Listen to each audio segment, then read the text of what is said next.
What's up? It's Ben Decker. Welcome to the Modern Spirituality Show. And I'm super excited to introduce you to one of my favorite people. This is like, how long have we known each other, Moon? This is like not even, we're new friends, right? You know? We're new friends in this lifetime. Yeah. Okay, so check it out. This is Moun D'Simone. She's basically my sister-in-law. She's my boyfriend's sister. But I actually met Moon before I met Sa. So I actually she vetted me before she allowed her brother to date me.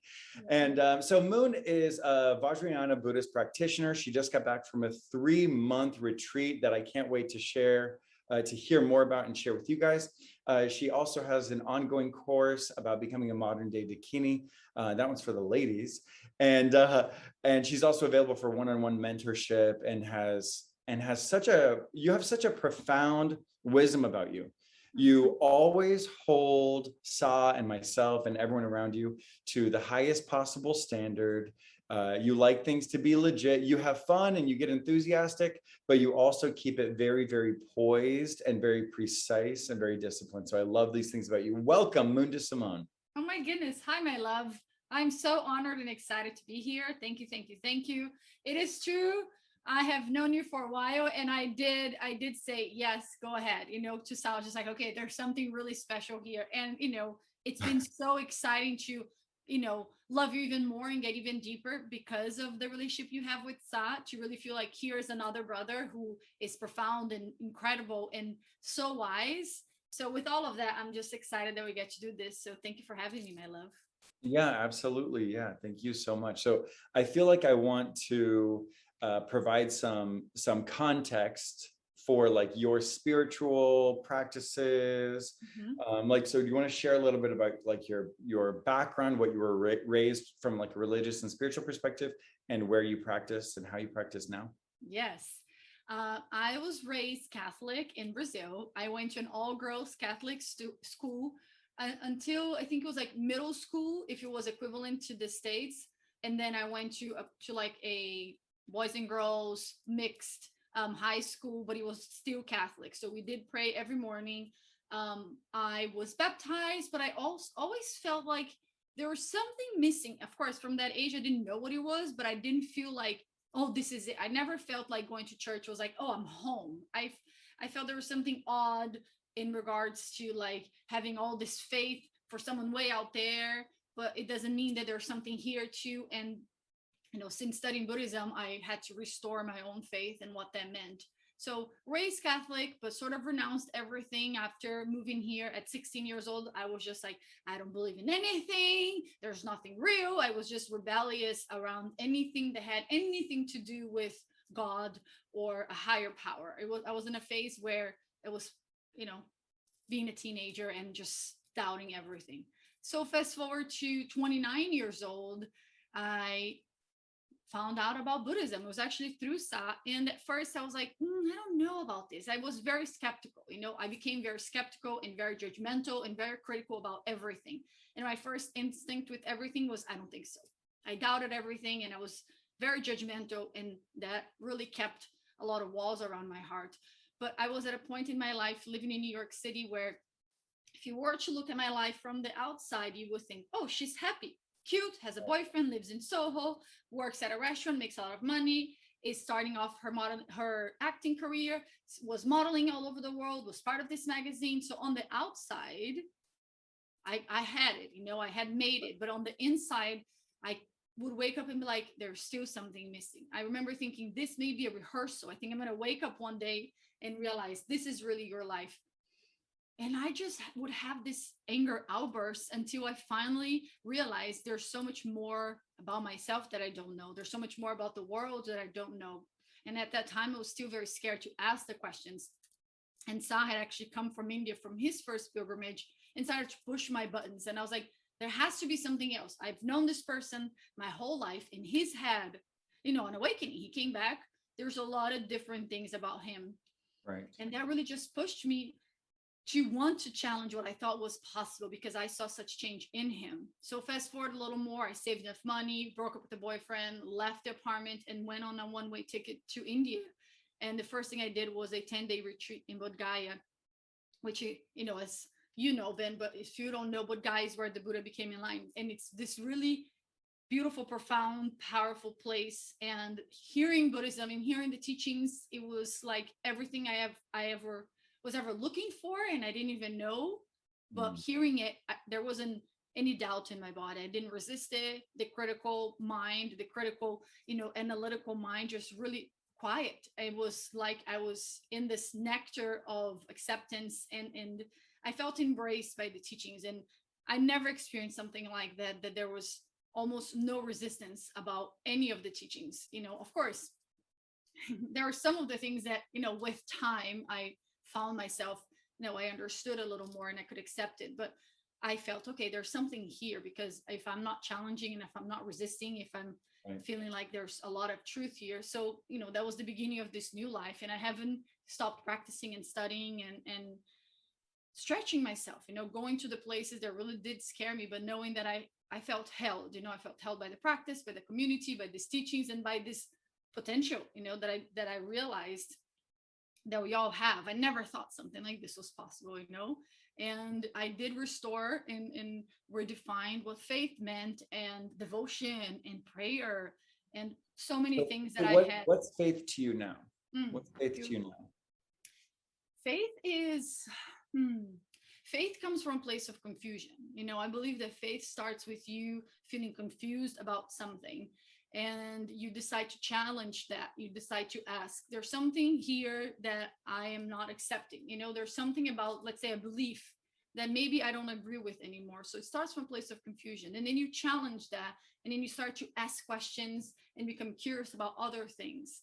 And with that curiosity, you become excited because you're beginning to find different answers. You're beginning to find also a self-reliance within yourself, because you keep going to those places and you find that you keep being okay.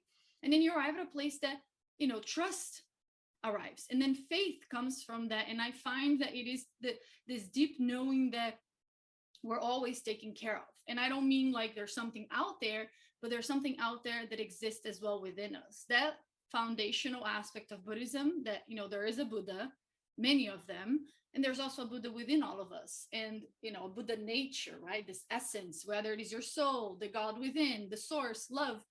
But that was revolutionary for me. And I also learned through these years that the more I exercise faith, the more I challenge myself and I go to those places, the more it's restored. The more the challenges that I meet, the more I have faith in myself. And I don't mean so much like Moon, this person, but this potential, right? This boundless well of love and capacity that surprises me every day, really, that I challenge what I think is possible in conversations and experiences, and even like going for a run, you run a little more and like, oh, okay, I have faith that I can stretch a little more. And that's the same thing with our inner world. And what I believe that, for you to really have this relationship with faith, it has to come from within you. You have to make those choices, right. Otherwise it's very much like blind faith. It's very much like someone told you to believe in that, which is how it used to be with me in the Catholic Church. And I believe that you go and you test the material, you test whatever it is that you're working with, and then it moves you, and that's what I experienced with these practices and these teachings. And yeah, I never actually thought that I would be this passionate about something. I used to just be passionate about drugs, alcohol, and being really difficult with everything. And I thought that the life that I have now was really only for some people. And it's revolutionary to realize that it's possible for all of us in different ways, of course, but this texture and this experience of ease is revolutionary. What you said is so important to me there at the very end, because just as Sa is writing this book on friendship that we're all so excited about, that we all put so much energy into, and that he's put so much focus and love and energy into, that is just beautiful, that we've gotten to sneak peek into. In this book, there's this notion, this reminder, this emphasis on the concept of the Sangha. And, and to be fully honest, the idea of creating a show, as fun and as wonderful as it sounded to me, it seemed like not what I wanted to do. And then one day I realized that what I actually was longing for was Sangha. It was community. Yeah. And I think that the people who are listening to this, that's what we're here for. We're community. It's not like It's not like performance. It's not like sage on the stage and then me and then the listener and the audience. It's more like we're in this process together, you know? And that's how we are in our friendships. Don't we just go in 1,000 directions when we're talking about anything, you know?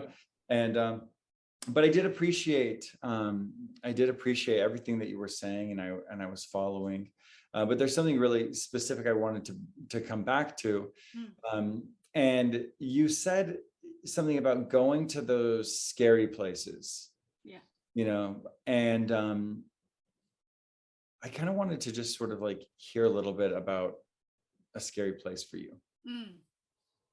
A scary place for me is admitting some really harmful things that I have done towards myself and towards others.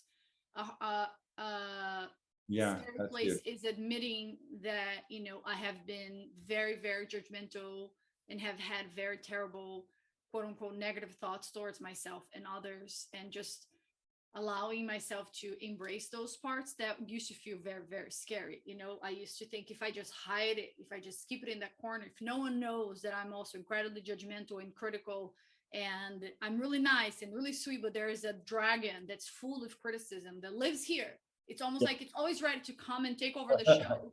It's like, oh, is it my turn now? Is this my shift? Yeah. So it's here, you know? And admitting this and making light of this now is so beyond transformational. But for a very, very long time, I used to identify with being the nice girl, the people pleaser, the good girl.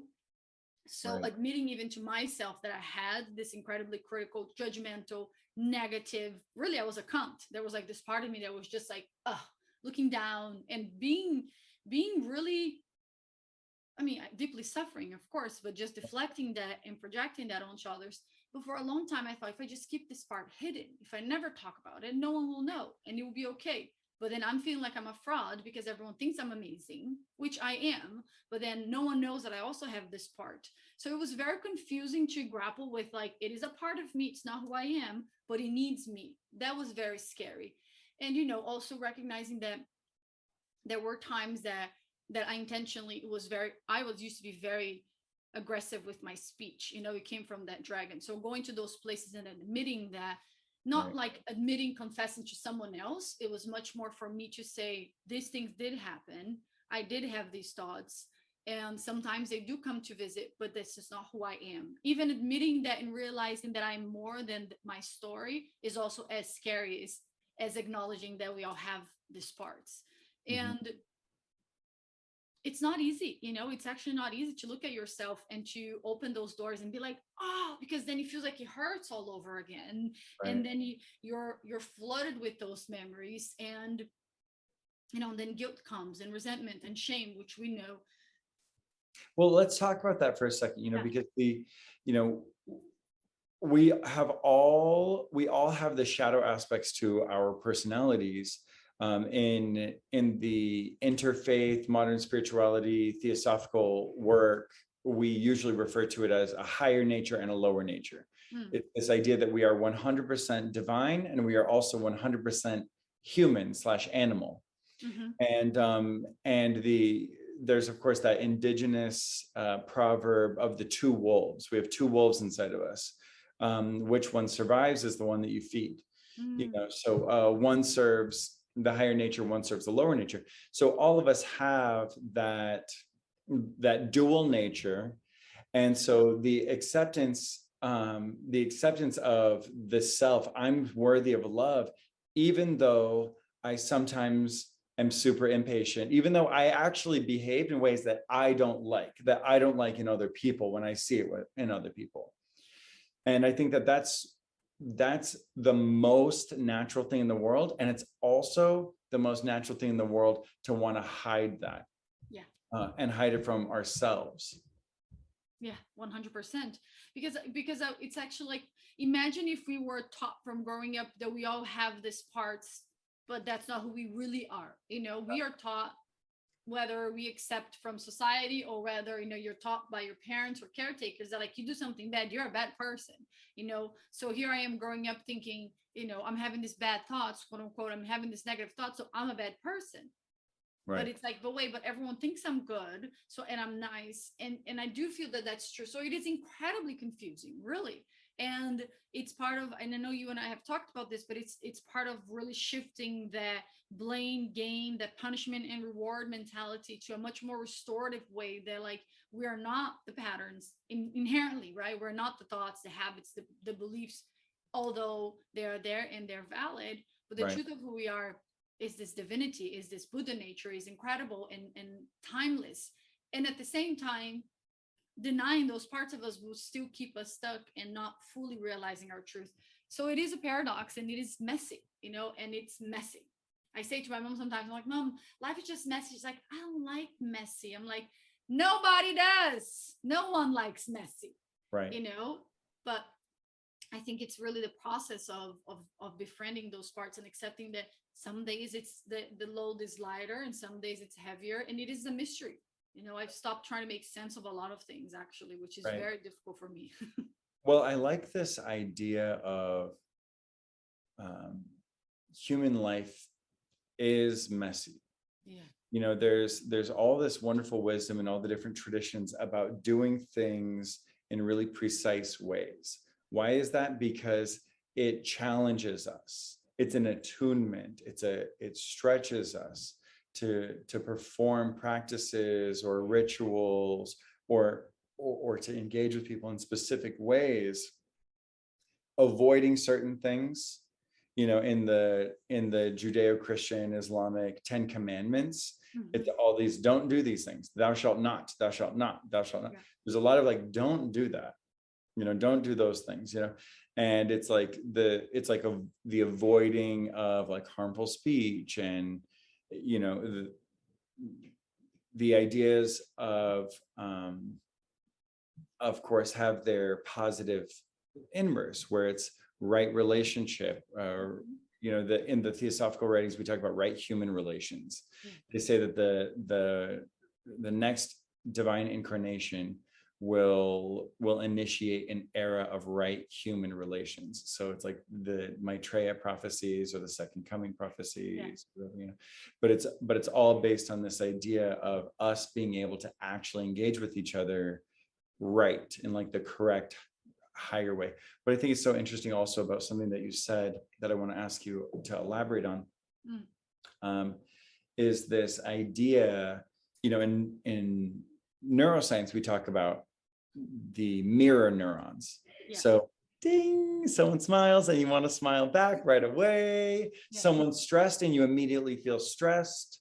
Neuroscience and biology have proven that everyone is an empath. A human body is an empathic instrument. It is an empathic organism. If one person is feeling and experiencing something and I am exposed to it, I'm going to experience it on some level. Some people are more outwardly focused and engaged in what other people are doing. Some people are more inwardly focused. We all have our varying levels of balance. We already know that that's a fact. So we also know that with neuroplasticity, the patterns of the brain, they're simply patterns. It's like piping. It's like water piping. It will move down it'll move down the pathways that are there.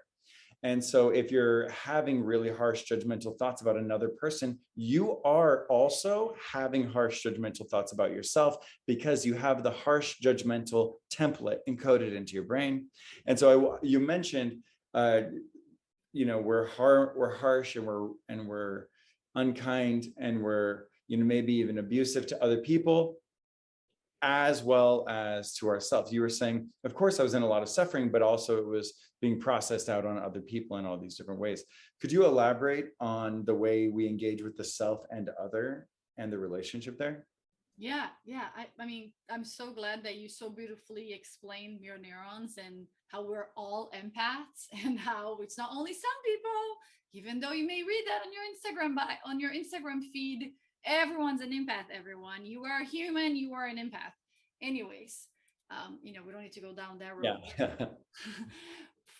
The idea that the relationship that we have with ourselves and the relationship that we have with others is one that is also always in relationship. It's like that is always in exchange. So if I'm speaking kindly to you, there's also part of me speaking kindly to myself.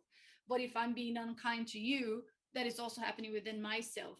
Even if I may be always nice to everyone, on the outside, there's a part of me that is resenting and being unkind to myself as a way, because I'm not actually outwardly expressing that towards you.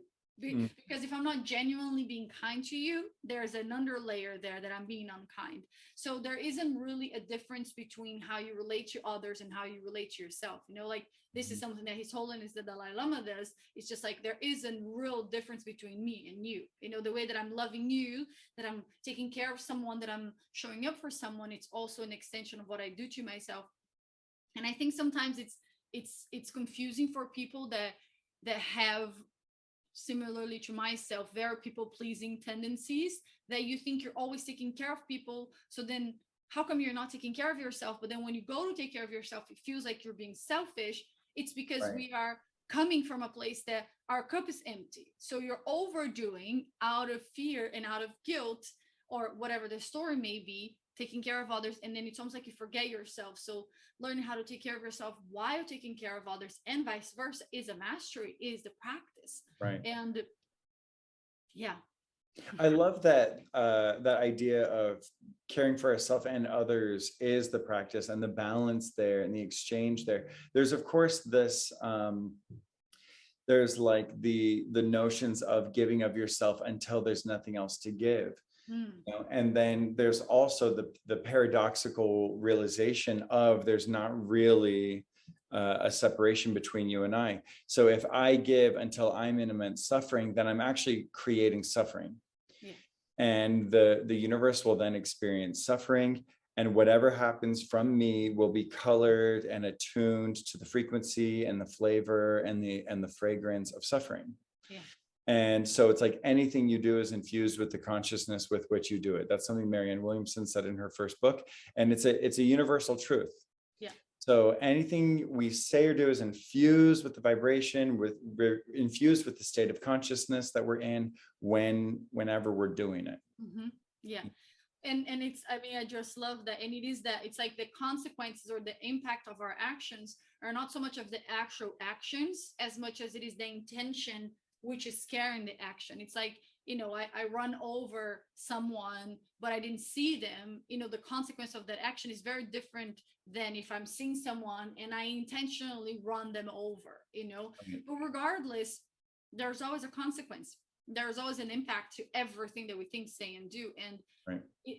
I think it's also scary for people to take that amount of responsibility, to just be like, okay, I'm the one in the driver's seat. Oh, I can't blame the government, society, mommy, daddy, my history, my lineage.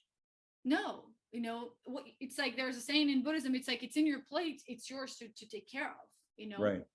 Right. take care Well, of it. Yeah. I think that that's so important. There's like this, as a theosophist, I love Buddhism. I studied Buddhism. I studied at Buddhist monasteries. There was a time when I took refuge in the Buddha, Dharma, and Sangha at the Deer Park Monastery, and I became a Buddhist, and I identified, on some level and in some ways as a Buddhist. And as I go on, the practice is less specific in an ongoing way. And my exploration and my heart is drawn to like the different traditions and the way the different traditions express different things. I think it's all just like the journey and the way it looks for each of us, but what I think is so interesting is this like common thread that every one of the traditions have.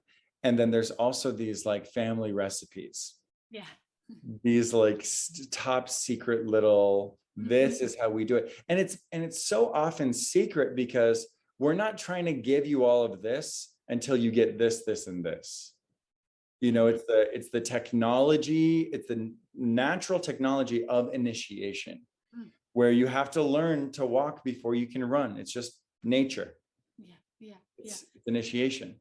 Because otherwise it's quite harmful. You know what I mean? I remember thinking this in the Buddhism. I'm just like, what do you mean I have to go through all these steps? What do you mean I need all these initiations? I remember thinking, no, I want to know it all.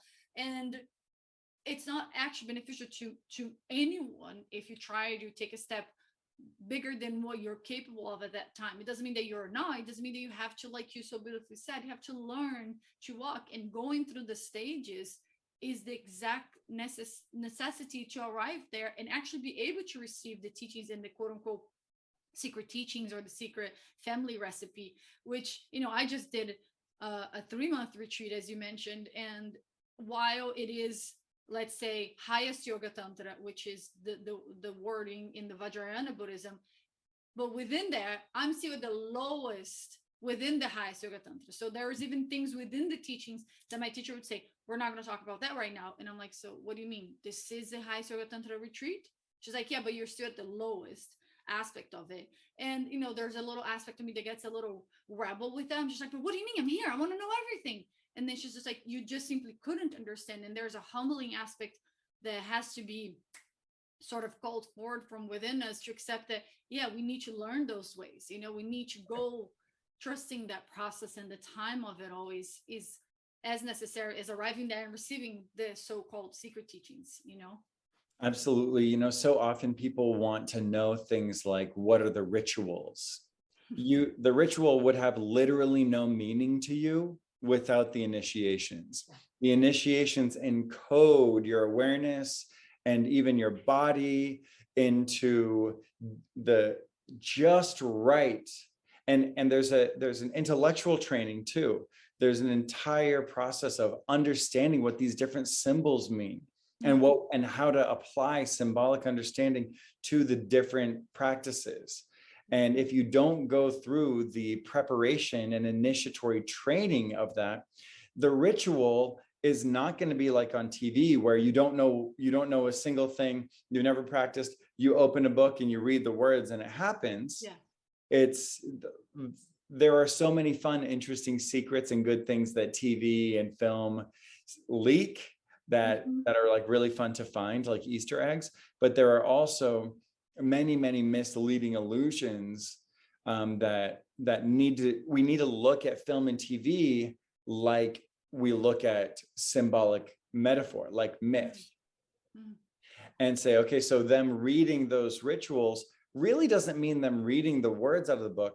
It means them understanding the meaning of those words, practicing what it really means to apply. So, like, for example, a lot of people don't know this. Okay, so people go do different things. They find an Instagram account they like.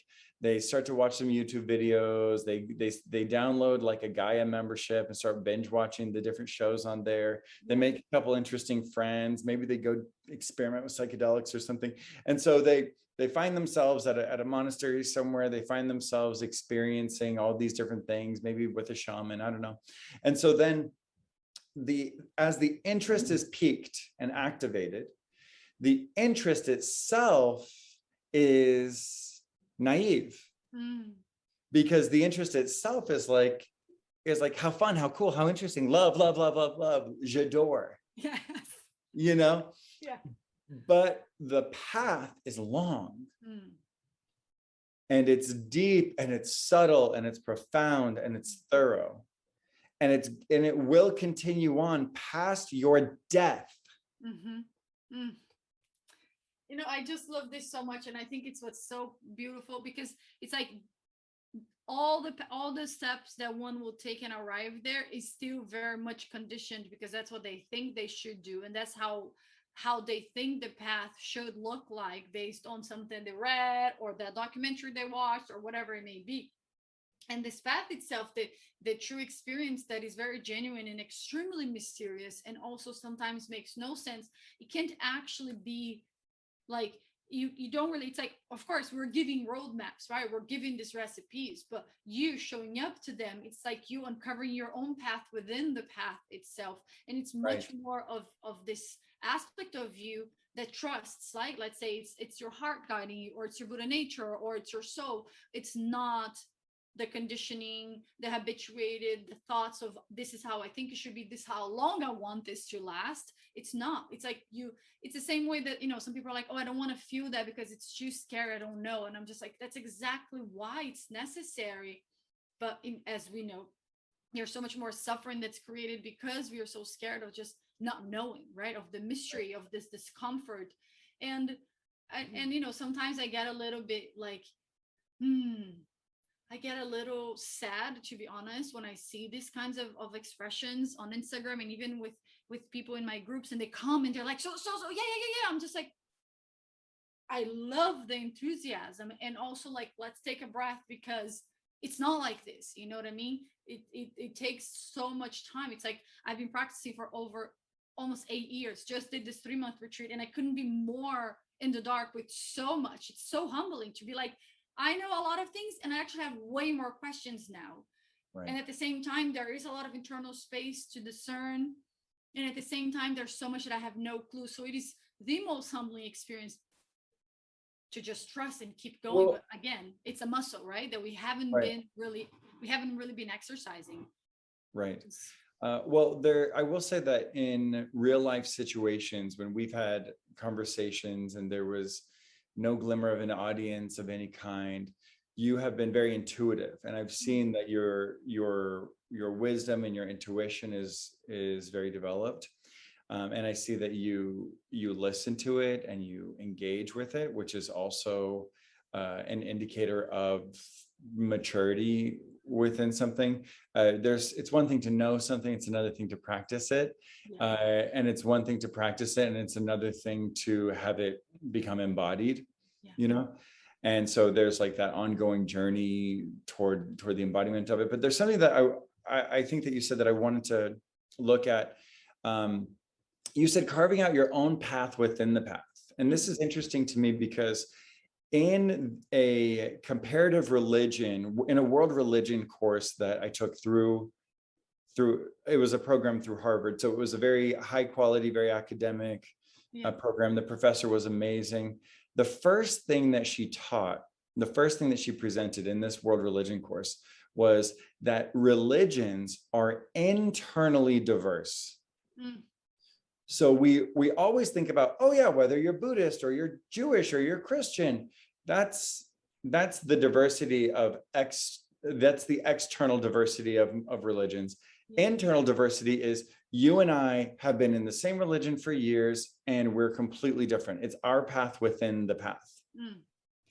Something that's written in the book, A Course in Miracles, which someone recently described to me as, look, I love that book. I reference it a lot. It had a big transformation for me. Someone recently said, that's like Buddhism for Christians. Yeah. And it does play a role for like emphasizing the harmony in the traditions in Buddhism and Christianity. But it's so interesting to look at this idea that even two people who are the same religion, it's internally diverse. So A Course in Miracles says the spiritual path is highly individualized. Yeah, I mean, I couldn't agree more. And I realized this even the sentence that I said to myself and I wrote in my journal I heard it, and I really had to accept while I was in retreat, because I'm in this retreat and there's 7 of us in this 3-month retreat, intense, practicing every single day, 8 hours a day, very strict, which is a very Buddhist thing, but it's also a great way for you to renounce, to really look at yourself. Building discipline is a powerful way for you to look at your attachments and your aversions. Anyways, that's a separate topic. Right. So I'm in this retreat, and even though there was partial silence and there was 1 full month of silence, we are relating with one another. We're completely dependent on, like, the 7 of us have to do everything together, right? We live in the same little compound, we eat at the same time, we everything's together. So there is a natural condition aspect of all of us. We're looking, how is everyone doing? What are they doing? I wonder how many chins have they done? How many? What's happening? Oh, he's only eating 1 bread with peanut butter. Oh, I wonder if that's better because I just ate 3. Whatever the story may be, oh, someone's at the coffee. I wonder, should I drink a coffee? This is just the conditioning that we have. We look around and then we question our own actions, which has a benefit aspect to it, because we are relational beings, so we are obviously totally dependent on one another. And at the same time, it can be detrimental to your path, which I realized that it was. I noticed how much of my internal world was thinking, what is everyone doing? I think it was like week 3. And then based on what I thought they were doing, I would then compare to what I was doing and then justify, or if it's good or if it's bad. And there was a moment that I just was like, wow, I just feel, it's like I was feeling like I was like itching and I was anxious and I was irritated. And I just sat in the gompa after everyone left one afternoon and just like started to write and write and write. And that came and I was just like, I have to make my path within this path, making my retreat within this retreat, which was so liberating and also extremely scary because, again, the tendency and the conditioning is if I'm doing what everyone is doing, then I should be doing what's right. For some people, that may be their tendency. That certainly was mine. If I'm doing what everyone's doing, or if I'm doing what everyone thinks I should do, then that's the right thing.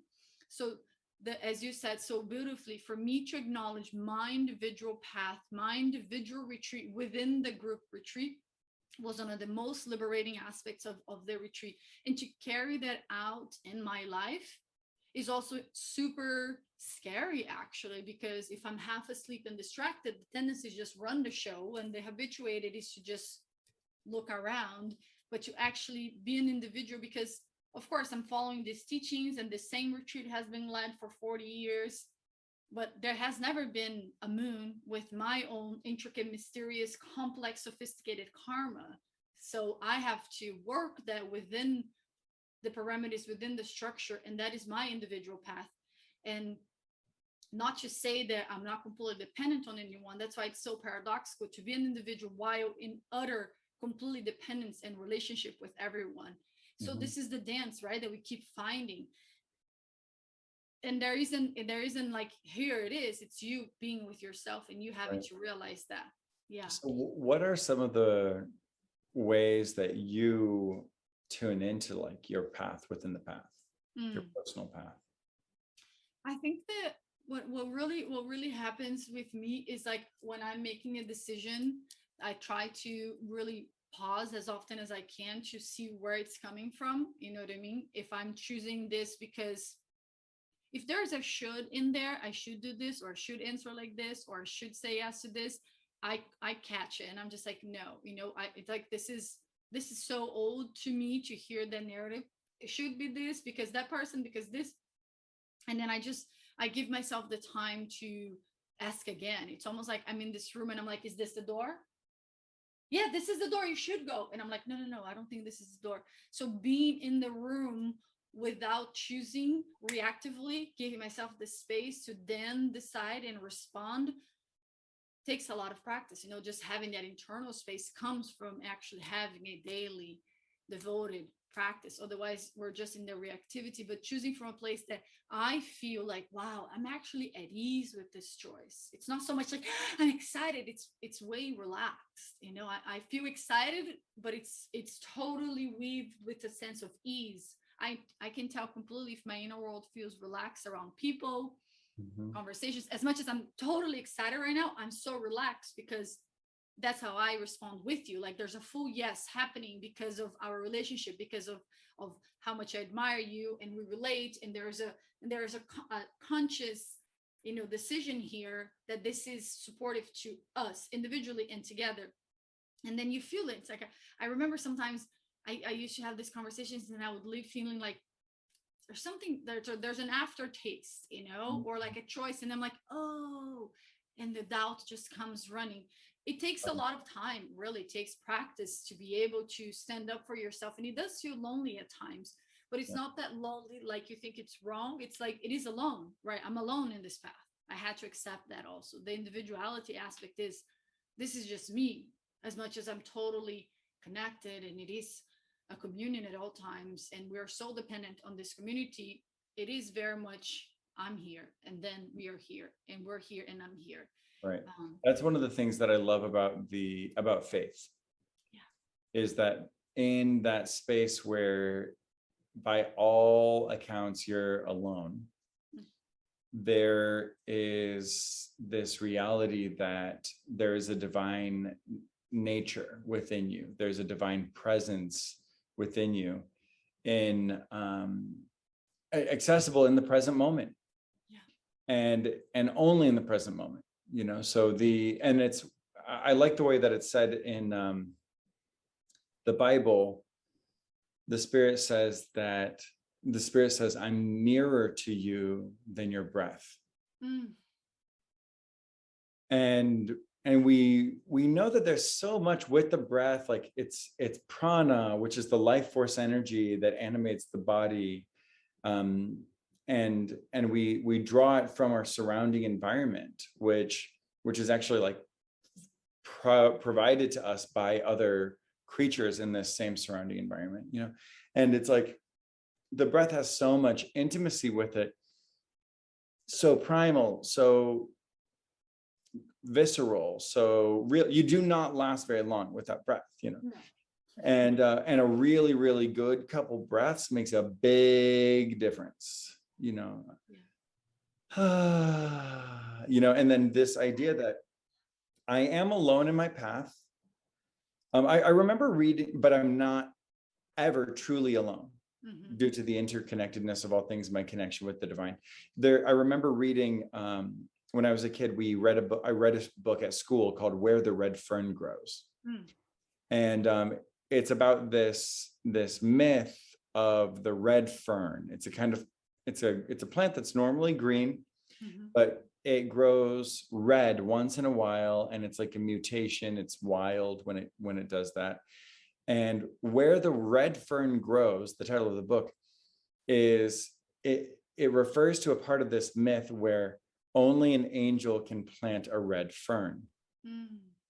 And there's a special part of this book where this kid is now about to go on this really challenging journey. He's going to take his 2 big dogs and go out into the woods and go on this long journey. And we don't know if he's going to survive it. And it's going to get really scary. And spoiler alert, it gets really scary. And he's out there and it's crazy. And I believe they did make a film of it years ago. But someone tells him that he needs to ask God to meet him halfway on this journey. Ask God to meet you halfway. And he's like, what does that mean? How am I going to ask God to meet me halfway? What does that mean? What does that mean? What does that mean? And he has a realization right before he goes out on this journey. And the realization is, I'm going to have to do it. I'm going to have to do all the work myself. And what God's going to do is give me the courage, give me the grace, give me the ability to get it done. Oh, yeah, that's really it. That's it. I just love that. It's true. Yeah. But what does it mean to you, God's going to give you that? What does that mean to you as an incredibly wise powerhouse as you are that has studied so much? What does that actually mean to you? I'm curious. Genuinely. Yeah. To me, that means that, you know, people from different religious backgrounds will respond to words in different ways. So I'm going to talk to you. Yeah. So what that means to me is that if I'm willing to do it, then there will be divine unfoldment from within me that creates the conditions for me to be able to engage and follow through. So it's like, I already have everything I need. It's not me praying. Meeting God halfway isn't about God shortening the path or breaking the laws of the universe to perform some kind of like supernatural occurrence where you are all of a sudden further along than you were before. Those things can happen, I guess, you know. But what meeting God halfway is, and God giving you the grace, God giving you the power, God giving you the mercy to do it, is that, to me, that means it's like a reminder that God already gave it to me. Me meeting God halfway is God's already all in. God's already all in on all those dreams and those visions that God put on your heart, that God already put inside of you. You think they were your ideas? You think those things you want to achieve are yours? You think your desire towards healing is from you? Nope. You came baked in the cake. You showed up with that. You came in on that. You rode in on those dreams, on those visions, on those passions that are inside of you, and you going to achieve them, and you answering the divine call from within to go to that scary place, do that hard thing, and follow through and move with that passion is going to create the causes and conditions for you to actually be a channel and a vessel for that courage, for that grace, for that creativity, for that compassion, for that power to flow through you. Yeah. Through your willingness. Thank you. This is recorded. I'm sitting here being like, oh, thank God this is recording. Yes. Yes. Yes. That's what it means to me. Yeah. Thank you. This is powerful. Yeah. Yeah. There's like this notion of making myself available for those qualities to pass through me, because courage will only pass through me in the way that courage does. So I have to adjust for courage. You know, when Sa and I moved into this house and we had the guest rooms all figured out, you know, we were walking through and we were like, what I told him when we were house hunting is I wanted guest rooms, and I wanted a guest room nice enough to host Marianne Williamson. Yes. And I said, look, I want to be able to host Marianne Williamson. And when we walked into this house, I was like, that's Marianne's room. And we had that moment where it was like, wow, we could actually do that. And of course, what that really meant was, you know, Marianne's someone that we love, someone that we respect, someone that we would want to take care of. And to be able to host someone that we really love, respect, and want to take care of in our home, you know, meant certain things. Like we had a guest room big enough, or that we with a bathroom, or whatever, you know, that it was nice enough and clean enough and, you know, stylish enough. And that also reflects her qualities. You know what I mean? That she could feel comfortable, not like it needs to be a comfortable room, but she can feel like it's also an extension of who she is. I think it's really that. I loved what you said about courage moving through you, and courage is already there. And from a Buddhist perspective, why this is so beautiful, and it's, you know, we're saying the same thing. And from a Buddhist perspective, why I love this so much, it's like the seeds are already there. Like the seeds are in every single one of our hearts. The seeds of patience, of determination, of love, of kindness, of courage, of inner poise. They're all there. Generosity. Now, what do we need to do? Create the conditions for the seeds to blossom. We practice them. We stretch. We forgive. We let go. We meet.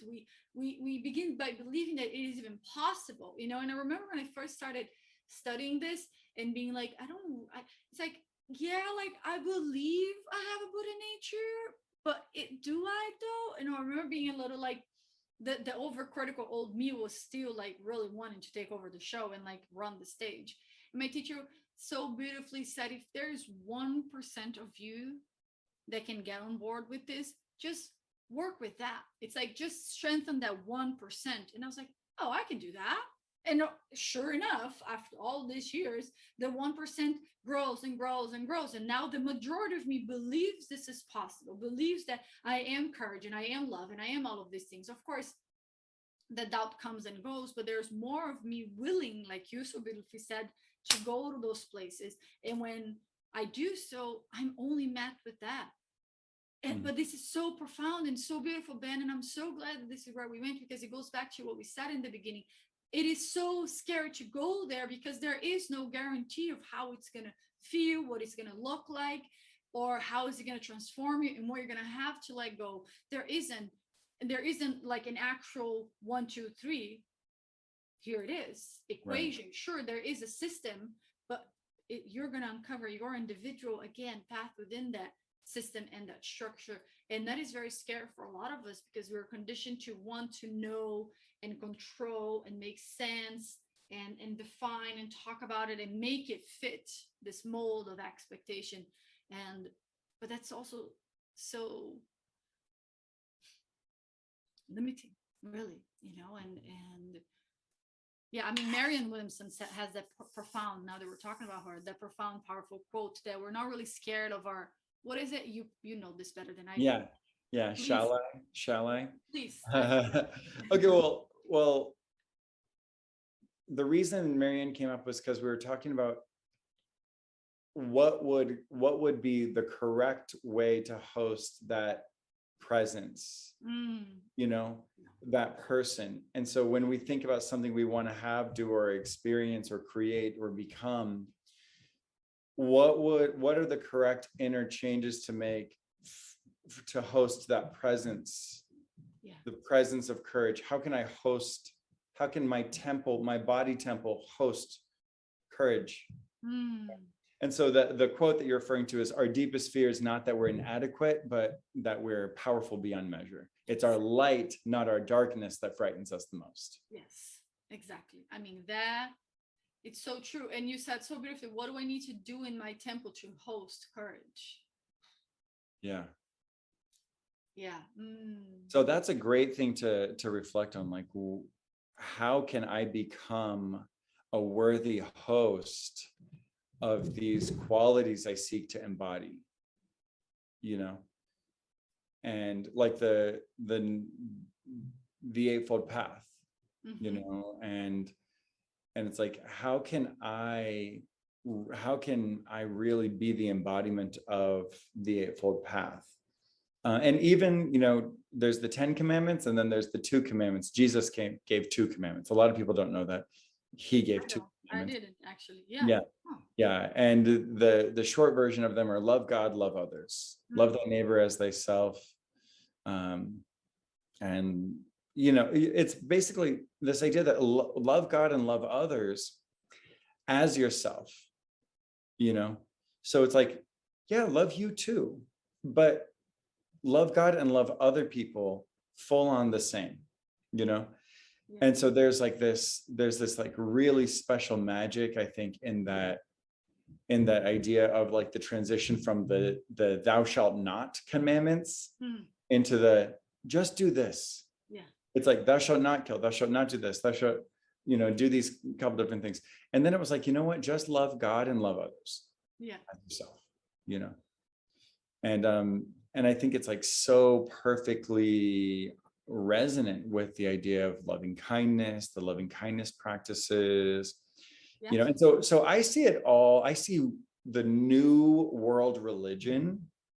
I see the emergence of a new world religion that fully encompasses all these ideas, you know, and it's literally like a completely new way of looking at religion, but it's not really a new religion, but we're finding ourselves going down our highly individualized paths. You know, I may not ever go on a 3-month Vajrayana retreat, but I literally might. Yeah, exactly. You know? Yeah. And what this brings up is that I had this conversation a few weeks ago, and I just love this idea of, and it stayed with me because someone said that everything we do within us is impacting, as we know, what's happening around us. So thinking that, you know, this is a temple, but this is also an organism that is always impacting and relating with this external organism, and then my organism is impacting yours, and vice versa, which brings us back to the first thing we were talking about, mirror neurons. And what I also find it's so beautiful because it supports us in so many things, but one being responsible that, like, you are impacting not only your life, but the lives of others. And how do you wish to do that, right? And it really works with this conditioning that we have of feeling separate and feeling less than, and feeling that your life's happening over there and my life's happening over here, but we couldn't even count in there is not enough time in a day to talk about how many ways that we are so dependent on one another. And right. If we can do one thing, is at least take care of our inner organism, or find a way to stretch to help others take care of theirs, and by way of that, we're taking care of our inner organism. And it's like the individual. My temple is like my first responsibility, I guess, officially. Like, no one's gonna wipe my ass but me, you know. And so it's like the self, you literally have to chop your own wood and carry your own water, you know.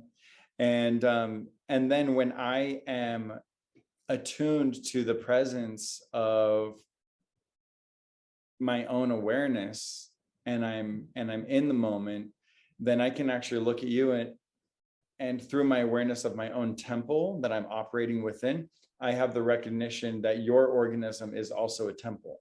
Mm. And we sit here together within a temple, you know, and it's like this idea of choosing to smile at the other person. Yeah. Choosing to smile, because if that joy passes through you, it echoes into your environment. You know, you're a temple, you're more than a temple, you're like an infinite portal to all these different vibrational experiences. So like, just like you said, the dragon lives here. Yeah. Yeah, I have one too. Yeah. Yeah. And the dragon is being a good boy right now over there. Yeah. The dragon's a girl, actually. She's over there. She's being very peaceful and quiet right now. Mm-hmm. But she's not always that way. Yeah. Yeah. But she does live here.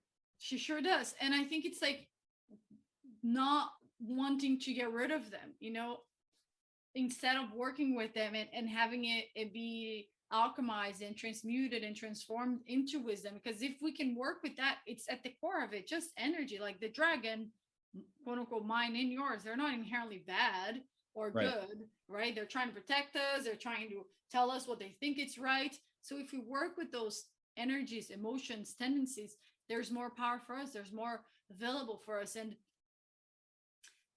yeah. Oh, I was going to share this one powerful quote that I always remember from His Holiness, is that he says, you want world peace, cultivate inner peace.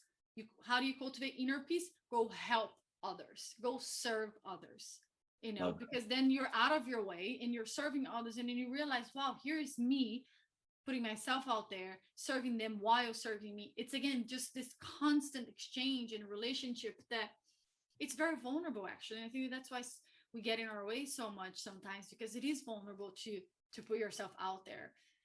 But it's also so liberating. Love that. Well, I feel like we are going to do this again.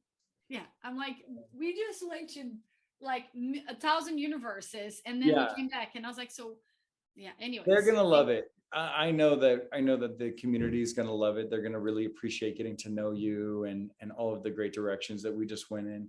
And I would love to have you on again. So where can we find you? How do we stay in touch? Stay in touch, moundsimone.com, MOUNDSIMONE. And that's also my Instagram at Moun D'Simone. I have got some spots open for private mentorship. There's some online course they're always running at the Practice Club store, which all of that is on the website as well. And thank you, my love. Yeah, thank you. And I'll put all that info in the show notes. I know you also do retreats and things like that, so we'll make sure to stack out the show notes. So make sure to check out Moun D'Simone. Moon, thank you so much for doing this. Thank you, my love. Thank you for having me. This was so exciting. Thank you. Mwah. Thank you, everyone, for listening. Yes, again soon. Again soon.